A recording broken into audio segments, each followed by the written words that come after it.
കർത്താവിൻ്റെ അതിപരിശുദ്ധ നാമം ഈ പ്രഭാതത്തിലും മഹത്വപ്പെടുമാറാകട്ടെ. എല്ലാ മാന്യ സഹോദരങ്ങൾക്കും യേശുക്രിസ്തുവിൻ്റെ അതിശ്രേഷ്ഠ നാമത്തിൽ വന്ദനത്തെ അറിയിക്കുന്നു.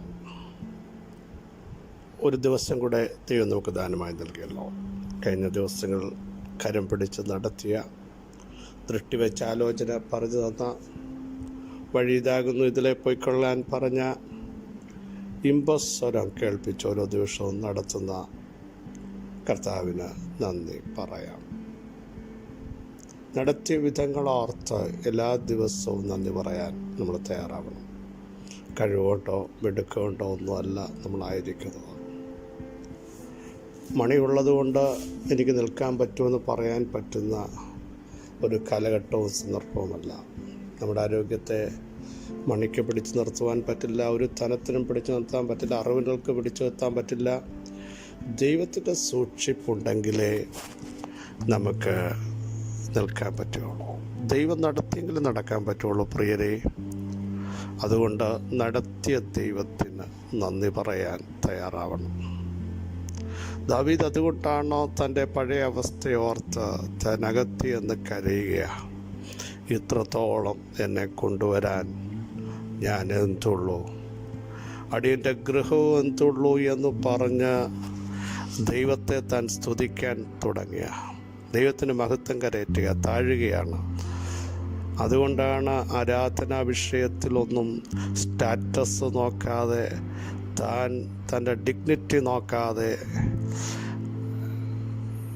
ആരാധിക്കാൻ തയ്യാറായത്. നമ്മളൊക്കെ ഒരു പൊസിഷൻ വന്നു കഴിഞ്ഞാൽ ആരാധിക്കുന്നതിനും പ്രാർത്ഥിക്കുന്നതിനും പ്രാർത്ഥനയ്ക്ക് പോകുന്നതിനുമൊക്കെ വിമുഖത കാട്ടുമ്പോൾ, ഇസ്രായേലിൻ്റെ രാജാവ് പെട്ടകം കാണുമ്പോൾ തൻ്റെ സ്ഥാനം നോക്കാതെ ദൈവത്തെ ആരാധിക്കാൻ തയ്യാറാകുന്നത് തനിക്കറിയാം. തന്നെ ഈ രാജ്യസ്ഥാനത്തേക്ക് കൊണ്ടുവന്നത് ഒരു വ്യക്തിയല്ല, ഒരു റെക്കമെൻഡേഷനല്ല, സർവശക്തനായ ദൈവമാണ് കൊണ്ടുവന്നതെങ്കിൽ കൊണ്ടുവന്ന ദൈവത്തിന് എപ്പോഴും മഹത്വം കരയറ്റാൻ, അവിടുത്തെ സ്തുതിക്കാൻ. അബ്രഹാമിൻ്റെ പ്രത്യേകത താൻ കൂടാരം മാറ്റിയടിക്കുമ്പോൾ തന്നെ യാഗം കഴിക്കുമായിരുന്നു.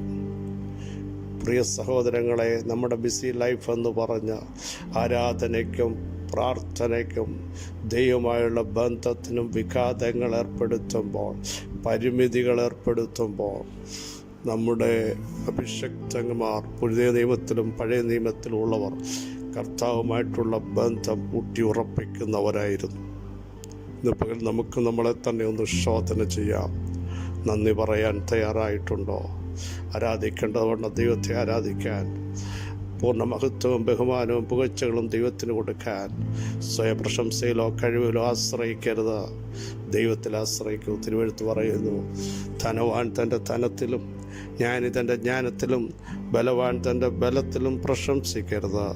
പ്രശംസിക്കുന്നവനോ യഹോവയിൽ പ്രശംസിക്കട്ടെ. ഇന്ന് പകലിലും നമുക്ക് പ്രശംസിക്കാനുള്ളത് നമ്മുടെ പാപങ്ങളെ മാറ്റിയ, ശാപങ്ങളെ മാറ്റിയ, നഷ്ടകരമായ കുഴിയിൽ നിന്നും കുഴഞ്ചേറ്റിൽ നിന്നും കയറ്റിയ, ഗമനത്തെ സ്ഥിരമാക്കിയ, വായിൽ പുതിയ പാട്ടു തന്ന ദൈവത്തെ സ്തുതിക്കാൻ, ദൈവത്തെ മഹത്വപ്പെടുത്തുവാൻ, അവിടുത്തെ മുൻപാകെ നന്ദി നിറഞ്ഞ ഹൃദയത്തോടെ സ്തോത്രം ചെയ്യാൻ ഇന്ന് പ്രഭാതത്തിലും നമുക്ക് തയ്യാറാവാം. എണ്ണമറ്റ വിടുതലുകൾ, ഉപകാരങ്ങൾ, നന്മകൾ അവിടുന്ന് ചെയ്തെങ്കിൽ ദാവീദ് പറഞ്ഞതുപോലെ നമുക്ക് ഒന്ന് പറയഹോവേ, അങ്ങൊഴികെ ഞങ്ങളുടെ ജീവിതത്തിൽ ഒരു നന്മയുമില്ല. ഏത് നന്മയുണ്ടെങ്കിലും അങ്ങ് മാത്രമാണ് എൻ്റെ നന്മയ്ക്ക് ഉത്തരവാദി എന്ന് പറയത്തക്ക രീതിയിൽ ഇന്ന് പകലിലും നമുക്ക് ദൈവത്തിന് നന്ദിയോടെ സ്തോത്രം ചെയ്യാം. വളരെ സുപരിതമായ ഭാഗവും ദീർഘമായി നമ്മുടെ പ്രസംഗങ്ങൾ ഒത്തിരി കേട്ടതുമായ ഒരു വചനമാണ് നമ്മൾ വീണ്ടും ചിന്തിക്കുന്നത്. പുറപ്പാട് പുസ്തകം 15-ാം അധ്യായം 26-ാമത് വാക്യം. നിന്റെ ദൈവമായ യഹോവയുടെ വാക്ക് നീ ശ്രദ്ധയോടെ കേട്ട് അവന് പ്രസാദമുള്ളത് ചെയ്യുകയും അവൻ്റെ കൽപ്പനകൾ അനുസരിച്ച് അവൻ്റെ സകല വിധികളും പ്രമാണിക്കുകയും ചെയ്താൽ ഞാൻ മിസ്രയീമ്യർക്ക് വരുത്തിയ വ്യാധികളിലൊന്നും നിനക്ക് വരുത്തുകയില്ല. ഞാൻ നിന്നെ സൗഖ്യമാക്കുന്ന യഹോവ എന്ന് അരുളി ചെയ്തു. ജനം ചെങ്കടലിൽ നിന്ന് മുമ്പോട്ട് വരികയാണ്. അവർ ഷൂർ മരുഭൂമിയിൽ ചെന്നു. ജനം വെള്ളം കിട്ടാതെ സഞ്ചരിക്കുന്ന സമയമായി. മാറയിലെത്തുമ്പോൾ അവിടുത്തെ വെള്ളം മാറയിലെ കയ്പായി, കുടിക്കാൻ കഴിഞ്ഞില്ല.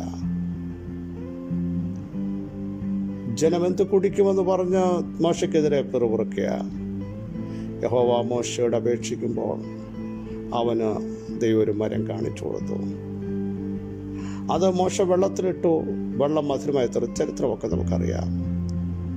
എന്നിട്ട് ജനത്തോട് ദൈവത്തിൻ്റെ ആത്മാവ് പറയുക, നിന്റെ ദൈവമായ യഹോവയുടെ വാക്ക് നീ ശ്രദ്ധയോടെ കേൾക്കണം.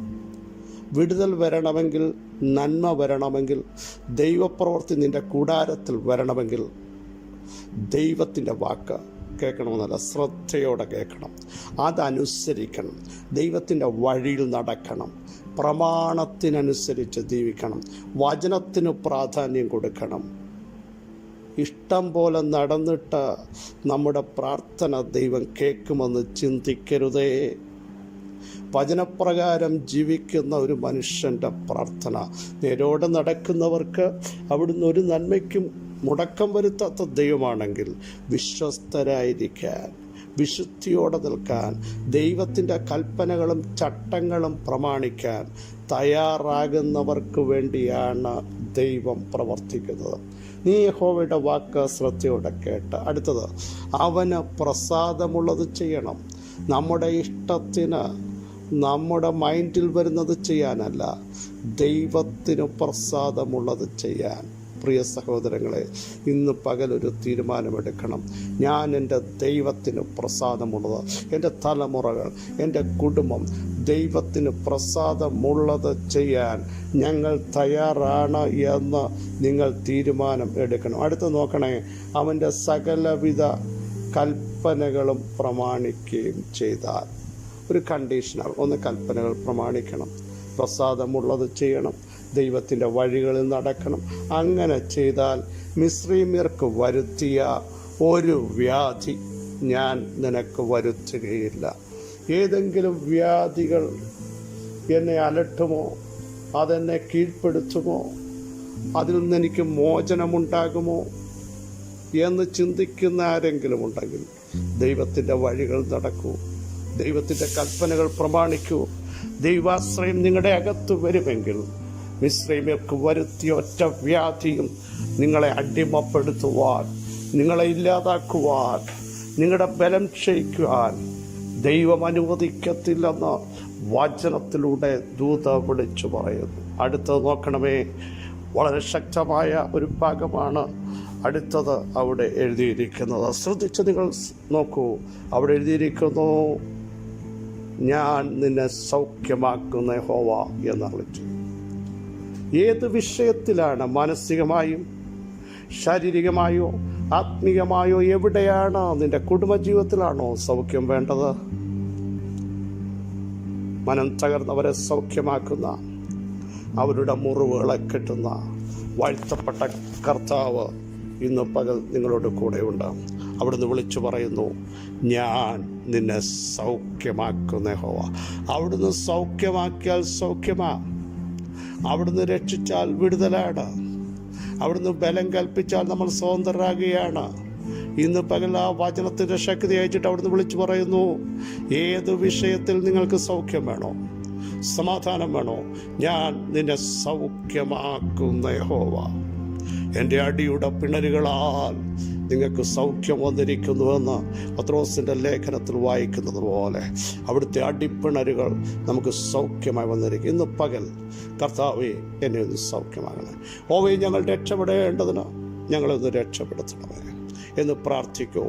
ഒരു വ്യാധിയോ ഒരാധിയോ ഒരന്ധകാര മണ്ഡലങ്ങളോ വെല്ലുവിളികളോ പ്രിയ സഹോദരങ്ങളെ നിങ്ങളെ അലട്ടാതെ വണ്ണം ഇന്ന് പകൽ സൗഖ്യം വ്യാപരിക്കുക.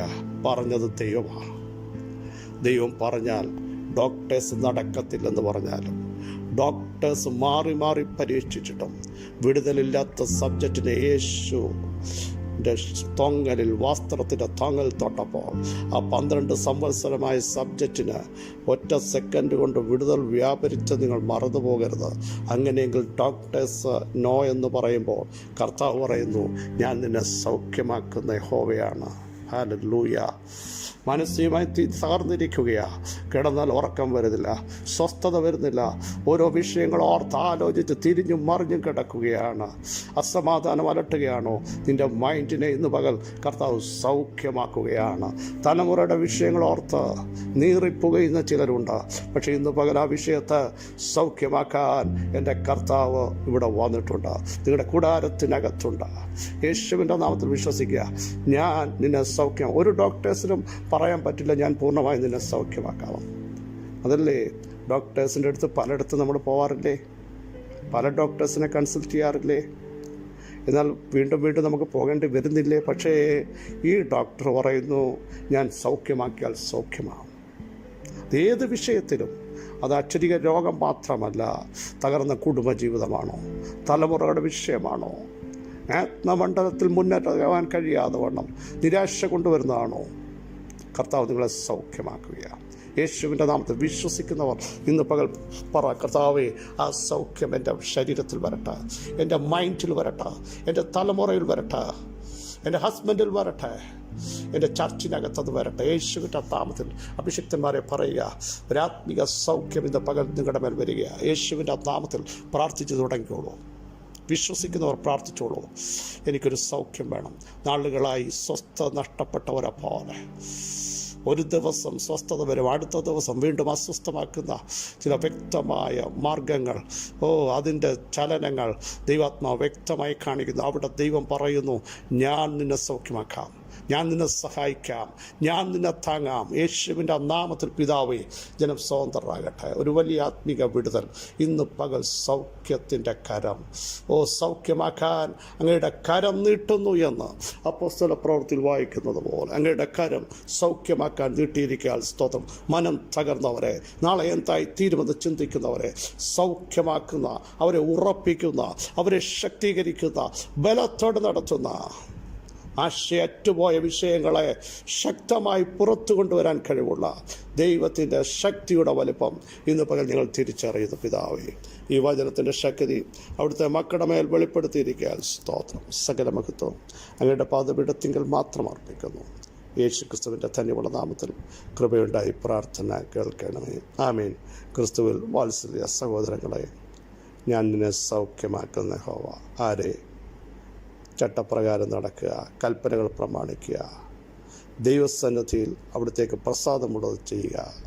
അങ്ങനെയുള്ളവരെ സൗഖ്യമാക്കുന്ന ദൈവം ഇന്ന് പകലിലും നമ്മോട് കൂടെയുണ്ട്. ഈ വചനങ്ങളാൽ കർത്താവ് സഹായിക്കട്ടെ. ക്രിസ്തുവിൽ നിങ്ങളുടെ സഹോദരൻ പാസ്റ്റർ ബിജു മാത്യു.